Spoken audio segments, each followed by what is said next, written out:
Breaking news. GHMC standing committee నామినేషన్ల గడువు ముగిసింది. 15 స్థానాలకు 17 నామినేషన్లు దాఖలయ్యాయి. నామినేషన్ల విత్డ్రాకు ఈ నెల 21వ తేదీ చివరి రోజు. అయితే ఇప్పటి వరకు ఎంఐఎం నుండి 8, కాంగ్రెస్ నుండి 7, బీఆర్ఎస్ నుండి 2 నామినేషన్లు దాఖలయ్యాయి. ఈ నెల 25న స్టాండింగ్ కమిటీ ఎన్నికలు జరగనున్నాయి. అన్ని పార్టీలను ఈ స్టాండింగ్ కమిటీ ఎన్నికలపై గట్టిగానే ఫోకస్ పెట్టాయి. వార్డ్ నంబర్ 34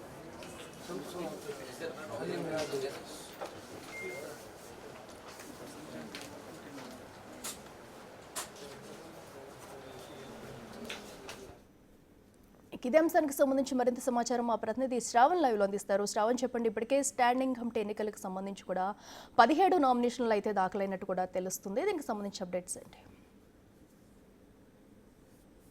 స్టాండింగ్ కమిటీలో మొత్తము 15 సభ్యులకు గాను ఎన్నికల నోటిఫికేషన్ విడుదల చేశారు. మొత్తము 17 నామినేషన్లు వచ్చాయి. 15 సభ్యులకు గాను 17 నామినేషన్లు వచ్చాయి. మనం ఒకసారి ఇది ఎగ్జాక్ట్గా నామినేషన్లకు సంబంధించినటువంటి లిస్టు. కాంగ్రెస్ నుంచి 7 నామినేషన్లు రాగా ఎంఐఎం నుంచి 8 నామినేషన్లు వచ్చాయి. బీఆర్ఎస్ నుంచి 2 నామినేషన్లు వచ్చాయి అనేది రిటర్నింగ్ ఆఫీసర్ దగ్గర నుంచి మనకి ఉన్నటువంటి సమాచారం. ఒకసారి మనం క్లియర్గా ఇది గమనిస్తే నేమ్ ఆఫ్ అ ప్రపోజర్, దాని తర్వాత నేమ్ ఆఫ్ అ క్యాండిడేట్, వాళ్ళకి సంబంధించిన ఏ వార్డుకి సంబంధించిన కార్పొరేటర్ అనేది కూడా క్లియర్గా ఇందులో మెన్షన్ చేశారు.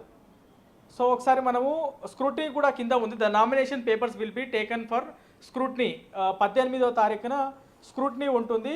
ఈ నెల 21వ తారీఖున నామినేషన్ల విత్డ్రాకు చివరి తేదీ. మరి 17 నామినేషన్లు వచ్చాయి కాబట్టి బీఆర్ఎస్కి సంబంధించినటువంటి కార్పొరేటర్లు విత్డ్రా చేసుకుంటారా లేదా అనేది చూడాల్సి ఉంది. ఒకసారి మనం లోపలికి వెళ్దాం. రిటర్నింగ్ ఆఫీసర్తో కూడా మాట్లాడే ప్రయత్నం చేద్దాం. ఏ విధంగా ఈ ఫార్మాలిటీ ఉంటుంది, ఎలక్షన్స్ ఏ విధంగా జరగబోతున్నాయి, ఒకవేళ విత్డ్రా చేసుకోకపోతే ఎలక్షన్స్ ప్రక్రియ ఏ విధంగా జరగబోతుంది. గడిచినటువంటి 9 సంవత్సరాల నుంచి ఎలక్షన్కి సంబంధించి ఏమీ జరగలేదు, అన్నీ కూడా ఏకగ్రీవం అయ్యాయి. కాబట్టి ఈసారి స్టాండింగ్ కమిటీకి సంబంధించిన ఎన్నికలు జరుగుతాయా లేదా అనేది కూడా చూడాల్సినటువంటి అవసరం ఉంది. ఇది రిటర్నింగ్ ఆఫీసర్కి సంబంధించినటువంటి ఛాంబర్. ఒకసారి మనం రిటర్నింగ్ ఆఫీసర్తో మాట్లాడే ప్రయత్నం చేద్దాం. లోపలికి వెళ్ళి ఓవరాల్గా 17 నామినేషన్లు వచ్చాయి కాబట్టి నామినేషన్ల ప్రక్రియ ఏ విధంగా జరగబోతుంది అనేది తెలుసుకునే ప్రయత్నం చేద్దాం. రిటర్నింగ్ ఆఫీసర్ మనతో ఉన్నారు. సార్, ఇప్పుడు మొత్తము గడువు అయితే ముగిసింది. నామినేషన్కి సంబంధించి 17 నామినేషన్లు వచ్చినట్టున్నాయి. మొత్తము ఒక 15 నామినేషన్లు వస్తేనే ఏకగ్రీవం కదా సార్. ఇప్పుడు 17 నామినేషన్లు వచ్చినాయి. ఏ విధంగా ఉంటుంది ఎలక్షన్ ప్రాసెస్? ఇప్పటి వరకు ఈరోజు చివరి తేదీ నామినేషన్స్ వేయడానికి 3 గంటల వరకు 17 నామినేషన్స్ ఇవ్వడం జరిగింది. రేపు స్క్రూటినీ అనేది జరుగుతుంది 18న. స్క్రూటినీ అయిన తర్వాత ఈ వ్యాలిడ్ నామినేషన్స్ అన్నీ కూడా డిస్ప్లే చేయడం జరుగుతుంది. 21st వరకు విత్డ్రావల్కి అవకాశం ఉంది. 21వ తారీఖు వరకు నామినేషన్స్ విత్డ్రావల్కి 21st 3 PM వరకు వాళ్ళకు టైం ఉంది విత్డ్రా చేసుకోవడానికి. సార్, ఇప్పుడు ఈ నామినేషన్లకు సంబంధించిన పత్రం ఒకసారి గమనిస్తే ఒకే కార్పొరేటర్ చాలా మందికి ప్రపోజ్ చేసినట్టున్నారు. అట్లా చేసడానికి వీలుందా రూల్ ప్రకారం? గవర్నమెంట్ జీవో 59 ప్రకారము దాంట్లో రూల్స్ ఫ్రేమ్ చేయడం జరిగింది. రూల్ 8 సబ్ రూల్ 2 ప్రకారము ఒక క్యాండిడేట్ అంటే ఒక కార్పొరేటరు 15 మందికి ప్రపోజ్ చేయడానికి అవకాశం ఉంది. సరే, ఇప్పుడు గడిచినటువంటి దాదాపుగా 9 సంవత్సరాల నుంచి ఎట్లాంటి ఎన్నికలు జరగలేదు, ఏకగ్రీవం అయ్యాయి.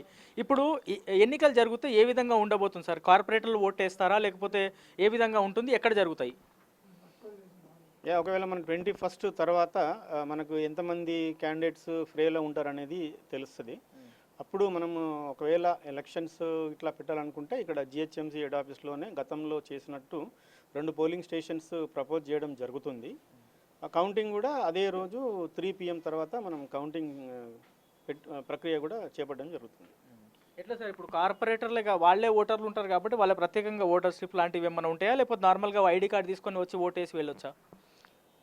అంటే ఇప్పుడు గవర్నమెంట్ జీవో 59 ప్రకారము రూల్స్లో మనకు ఏంటంటే ఒక కార్పొరేటర్ అంటే దాంట్లో number of standing committee members 15 అనేది ఫిక్స్ చేయడం జరిగింది. ఎంతమంది అయితే ఫిక్స్ మెంబర్స్ ఉంటారో అన్ని ఓట్లు వేయడానికి ఒక్కొక్క కార్పొరేటర్ 15 ఓట్లు వేయడానికి అవకాశం ఉంది. దానికి ఒకవేళ ఎలక్షన్స్ అనివార్యం అయితే మనకు బ్యాలెట్ పేపర్ ఉంటుంది. ఆ బ్యాలెట్ పేపర్ కూడా ముద్రించి దాంట్లో ఎవరైతే ఫ్రీలో ఉంటారో మెంబర్స్ వాళ్ళ అన్ని నేమ్స్ 3 లాంగ్వేజ్లో ఉంటుంది, తెలుగు, ఉర్దూ అండ్ ఇంగ్లీష్. దాంట్లో మన క్రాస్ మార్క్తో వాళ్ళు ఓటింగ్ చేయడం జరుగుతుంది. ఎట్లా సార్ ఓటింగ్ సమయంలో ఆ బ్యాలెట్ పేపర్లో పేర్లు, ఫోటోలు, కార్పొరేటర్ ఏ డివిజన్ ఇవన్నీ ఉంటాయా, లేకపోతే ఓన్లీ గుర్తు అంటే కార్పొరేటర్ పేరు మాత్రమే ఉంటుందా? ఓన్లీ నేమ్స్ మాత్రమే ఉంటాయి 3 లాంగ్వేజ్లో. దాంట్లో ఫోటో కానీ పార్టీ సింబల్ కానీ ఏముండదు. 3 లాంగ్వేజ్లో నేమ్ మాత్రమే ఉంటుంది. ఓటర్ లిస్ట్లో ఏదైతే సీరియల్ నెంబర్ ఉంటుందో ఆ సీరియల్ నెంబర్ మాత్రమే వేయడం జరుగుతుంది. ఓకే సార్, ఇప్పుడు గతంలో ఎప్పుడు జరిగినాయి సార్ ఎలక్షన్స్? గతంలో గడిచినటువంటి 9 సంవత్సరాల్లో అసలు జరగలేనట్టున్నాయి కదా. అంటే ఇప్పుడు నామినేషన్స్ ఏసీ విత్డ్రా చేసుకొని ఉంటారు. అది మన unanimous number of seats filled up 15 ఉన్నాయి కాబట్టి 15 మెంబర్సే ఫ్రీలో ఉండొచ్చు ఆ రోజుకి. అందుకే అది యునానిమస్గా అయి ఉంటుంది ఎలక్షన్. ఓకే, సో ఓవరాల్గా మాత్రం నామినేషన్కి సంబంధించినటువంటి ప్రక్రియ ముగిసింది. 3 గంటల వరకే 17వ తారీఖు 3 గంటల వరకే సమయం ఉండే. సో 10వ తారీఖున స్టార్ట్ అయినటువంటి నామినేషన్స్ ఇవాళ 3 గంటలతో ముగిశాయి. మొత్తం 17 మంది నామినేషన్లు వేశారు. ఎంఐఎం నుంచి 8, కాంగ్రెస్ నుంచి 7, బీఆర్ఎస్ నుంచి 2 కార్పొరేటర్లు నామినేషన్ వేశారు. విత్డ్రాకి 21వ తారీఖు చివరి డేట్ విత్డ్రాకి. మరి విత్డ్రా వాళ్ళు చేసుకుంటారా లేదా?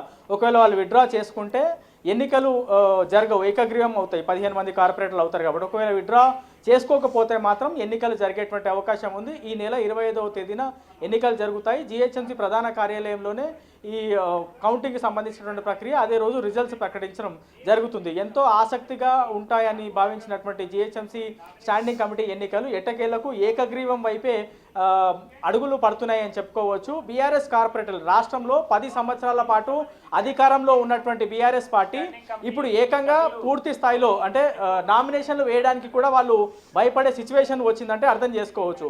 కేంద్రంలో కూడా దాదాపుగా 10 సంవత్సరాల పాటు రూలింగ్లో ఉన్నటువంటి బీజేపీ కూడా నామినేషన్లు వేయడానికి భయపడ్డారంటే పరిస్థితి ఏ విధంగా తయారైందో అర్థం చేసుకోవచ్చు.